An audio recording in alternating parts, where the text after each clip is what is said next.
ஏகை ஜோதி ஏகை ஜோதி ஆதி நீதி வேதனே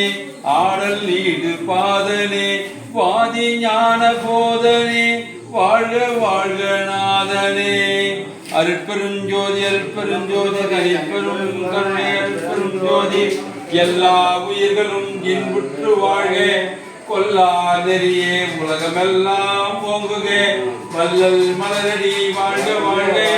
வள்ளல் மலரடி போற்றி போற்றி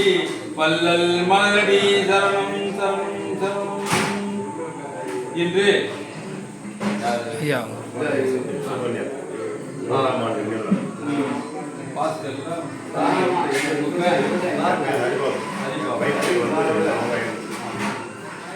திரு ஹரிபாபு அவர்கள் சுகன்யாவின் நினைவு நாளை முன்னிட்டு இன்று அன்னதானம் வழங்குகிறார். அவருடைய குடும்பத்தாருக்கு எல்லாம் வல்ல இறைவன் அருட்பெருஞ்சோதி ஆண்டவர் எல்லா நலன்களையும் பெற்று தருவார். அருட்பெருஞ்சோதி ஆண்டவரை கேட்டு